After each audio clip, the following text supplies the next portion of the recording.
Oke. Assalamualaikum warahmatullahi wabarakatuh. Sebelumnya perkenalkan, nama saya Firdaus Salvatore dengan NIM 2402080069, Prodi Pendidikan Bahasa Arab. Di sini saya akan membuat tugas akhir untuk mengampu mata kuliah Literasi Digital Komunikasi dengan judul Hubungan Manusia dan Teknologi dalam Pendidikan Bahasa Arab. Perkembangan teknologi telah membawa perubahan besar dalam dunia pendidikan, termasuk dalam pembelajaran bahasa Arab. Dahulu, pembelajaran bahasa Arab identik dengan metode ceramah, hafalan, dan penggunaan buku cetak. Namun, sekarang teknologi menghadirkan berbagai media pembelajaran digital yang membuat proses belajar menjadi lebih mudah, menarik, dan interaktif. Meski demikian, teknologi tidak dapat menggantikan peran manusia sepenuhnya. Guru tetap menjadi pembimbing, motivator, dan teladan bagi peserta didik. Oleh karena itu, hubungan antara manusia dan teknologi dalam pendidikan bahasa Arab perlu dipahami agar keduanya dapat saling melengkapi.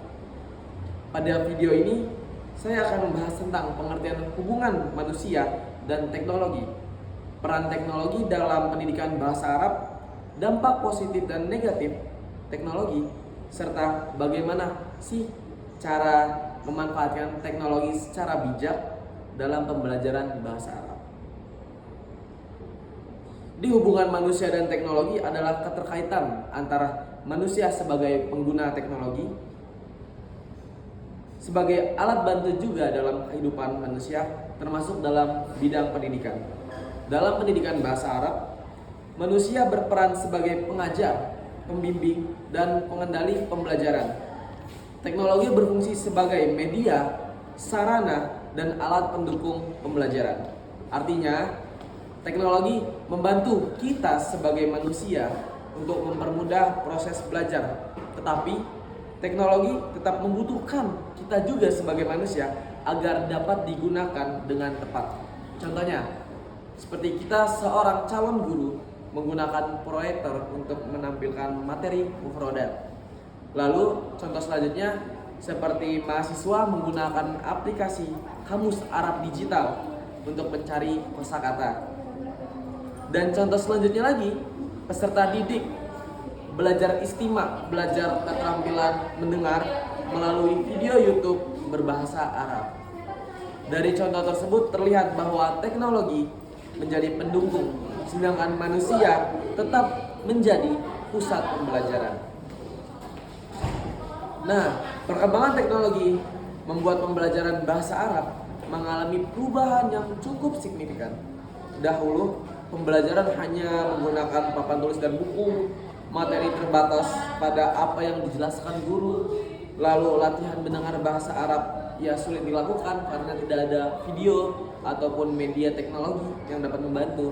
Namun sekarang, karena teknologi sudah masuk dalam kehidupan dunia pendidikan, pembelajaran dapat dilakukan secara online yang dapat mempermudah jangkauan antara guru dan siswa walaupun terkendala sesuatu.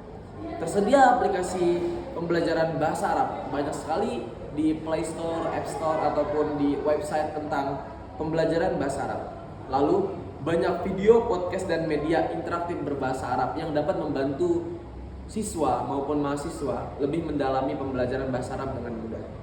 Kemudian, komunikasi dengan penutur asli lebih mudah melalui media sosial seperti melalui Zoom. Dalam konteks pembelajaran bahasa Arab, kita bisa langsung call atau menelpon atau saling bercakap melalui via online dengan penutur asli seperti orang Mesir, orang Arab, ataupun orang-orang yang menggunakan bahasa Arab sebagai bahasa sehari-hari. Nah, untuk contoh teknologi yang digunakan yaitu ada Google Translate sebagai translator untuk bahasa Arab ke bahasa Indonesia untuk mempermudah siswa dalam ataupun mahasiswa dalam pembelajaran. YouTube sebagai sarana video pembelajaran. Lalu ada Quizizz sebagai sarana evaluasi ataupun mengerjakan soal. Lalu ada Canva sebagai sarana media yang dapat membantu pembuatan media dalam pembelajaran bahasa Arab. Dan Zoom ataupun Google Meet yang dapat aplikasi ketiga yang dapat membantu kita untuk bercakap dengan penutur asli. Teknologi tersebut membantu siswa maupun mahasiswa belajar kapan saja dan di mana saja. Nah, jadi peran teknologi dalam pendidikan bahasa Arab itu apa aja ya teman-teman? Yang pertama, mempermudah akses pembelajaran. Teknologi membuat materi bahasa Arab mudah diakses melalui internet. Peserta didik dapat mencari di internet berupa kosakata, video percakapan, atau contohnya materi nahwu shorof, dan yang tidak kalah lupanya juga adalah latihan-latihan soal yang sudah banyak sekali diupload di internet tanpa harus menunggu penjelasan di kelas. Jadi dengan internet dapat mempermudah peserta didik, siswa maupun mahasiswa belajar tanpa harus dijelaskan di kelas.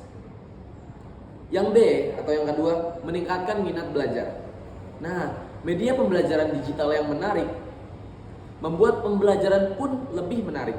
Contohnya, kalau kita sebelum mengenal teknologi, kita hanya mendengarkan materi hanya dari guru saja ataupun dari pendidik saja. Akan tetapi dengan masuknya teknologi, maka guru akan mengimprovisasi dirinya menjelaskan menggunakan video pembelajaran bahasa Arab yang dibuat dengan teknologi ataupun dengan games edukasi belajar sambil bermain, dan yang tidak pentingnya juga kuis interaktif dengan menggunakan teknologi. Nah, dari hal itu pun membuat peserta didik tidak cepat bosan, ngantuk ataupun merasa suntuk dalam pembelajaran kelas. Yang C ataupun yang ketiga, membantu keterampilan bahasa. Dalam belajar bahasa Arab terdapat 4 keterampilan, 4 maharah yang biasanya kita dengar. Yang pertama yaitu istima yang artinya mendengar, habis itu kalam yang artinya berbicara, qiraah yang artinya membaca, dan kitabah yang terakhir yang artinya menulis. Teknologi dapat membantu semuanya. Seperti istima dalam keterampilan mendengar dibantu dengan podcast, lalu kalam berbicara dibantu dengan video call dengan penutur, lalu qiraah membaca kita bisa dibantu dengan e-book, electronic book. Lalu dengan kitabah menulis kita bisa dibantu dengan aplikasi menulis bahasa Arab ataupun gadget-gadget yang sudah ada papan ketiknya bahasa Arab. Dan yang keempat atau yang D itu mendukung pembelajaran jarak jauh. Saat pandemi, saat COVID-19 yang lalu, teknologi menjadi sarana utama pendidikan. Pembelajaran bahasa Arab tetap berjalan melalui aplikasi-aplikasi ketiga yang dapat membantu kita belajar, kegiatan belajar mengajar yang bisa dilakukan dengan jarak jauh seperti aplikasi Zoom, Google Classroom, WhatsApp maupun Telegram. Lalu, apa sih peran kita sebagai manusia dalam pendidikan bahasa Arab? Walaupun teknologi berkembang sangat pesat, manusia tetap memiliki peran utama. Yang pertama, guru sebagai pembimbing. Guru tidak hanya menyampaikan materi, tetapi juga membimbing peserta didik, memberikan motivasi, menanamkan nilai dan karakter. Teknologi tidak dapat menggantikan sentuhan emosional seorang guru. Lalu yang kedua, guru sebagai pengontrol teknologi. Betul sekali, teknologi tidak bisa berjalan sendiri tanpa adanya yang menjalankan. Siapa yang menjalankan? Yaitu kita sendiri sebagai guru. Tidak semua informasi di internet benar dan sesuai, karena tidak semuanya juga di internet bersifat faktual. Akan tetapi banyak sekali yang bersifat hoax. Nah, sinilah peran guru untuk memilih materi yang tepat, media yang sesuai, dan sumber terpercaya. Lalu peran manusia di bidang teknologi yang ketiga ialah peserta didik sebagai pengguna yang bijak. Peserta didik harus mampu menggunakan teknologi untuk hal positif seperti belajar mufradat, menonton video edukasi pembelajaran bahasa Arab, mengerjakan tugas. Bukan hanya untuk hiburan semata. Betul banget. Nah, karena kita sudah mendengarkan peran teknologi terhadap manusia ataupun teknologinya atau apapun yang berkaitan dengan teknologi, pasti kita tidak luput dengan yang namanya dampak positif dan dampak negatif. Jadi dampak positif teknologi dalam pendidikan bahasa Arab, yang pertama, pembelajaran lebih menarik. Adanya gambar, audio, dan video membuat pembelajaran itu tidak bosan, suntuk, maupun ngantuk. Ya betul lah, karena dengan video kita nggak jadi ngantuk, have fun gitu sambil menonton video. Lalu yang kedua, mempermudah komunikasi. Peserta didik dapat berinteraksi dengan penutur asli bahasa Arab melalui media sosial, seperti yang sudah saya jelaskan tadi. Lalu yang ketiga, menjadi sumber belajar. Nah, materi yang disediakan di teknologi, di internet itu sangat luas dan sangat tidak terbatas. Oleh karena itu kita sebagai peserta didik, mahasiswa ataupun siswa, dapat mencari sumber belajar yang sangat luas di internet. Lalu yang keempat, meningkatkan kreativitas. Betul banget. Adanya teknologi bukan berarti kita sebagai peserta didik membatasi kreativitas kita. Nah, guru dapat membuat media pembelajaran yang inovatif menggunakan Canva ataupun PowerPoint. Dan yang terakhir adalah efisiensi waktu. Tugas dan materi dapat dibagikan secara online dengan cepat, dan pengumpulan pun tidak ribet tanpa harus ke kelas dulu ataupun ke gurunya dulu. Karena dengan teknologi kita bisa mengumpulkan melalui teknologi. Nah, setelah kita mendengar dampak positif, maka kita akan mendengar dampak negatifnya juga ya teman-teman. Yang pertama, betul banget, teknologi membuat manusia itu menjadi manja. Oleh karena itu, ketergantungan pada teknologi dampak yang sangat negatif menurut saya bagi seorang peserta didik terhadap teknologi. Lalu yang kedua, benar sekali, karena teknologi dapat menurunkannya interaksi langsung antara sesama manusia, baik peserta didik dengan peserta didik maupun peserta didik dengan guru, dosen ataupun pembimbing, dengan siapapun antara manusia dan manusia, dikarenakan teknologi yang melaju sangat cepat membuat interaksi itu terbatas.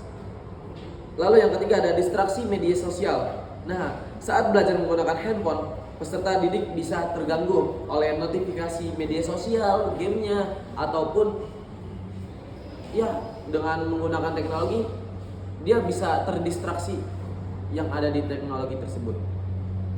Terus yang D, karena penyebaran tidak hanya bersifat faktual, maka penyebaran informasi juga bersifat hoax. Tidak semua materi bahasa Arab di internet itu benar, karena itu perlu bimbingan guru. Dan yang terakhir adalah cara memanfaatkan teknologi secara bijak. Agar teknologi memberikan manfaat maksimal, ada beberapa hal yang perlu dilakukan. Yang pertama, gunakanlah teknologi sesuai kebutuhan. Hanya sesuai dengan kebutuhan kita tanpa harus melebihi kebutuhan kita. Seperti itu. Lalu yang kedua, memilih sumber yang terpercaya. Carilah sumber-sumber yang sudah dipercaya dan sumber itu tidak bersifat hoax. Lalu yang ketiga, menyeimbangkan teknologi dan interaksi langsung.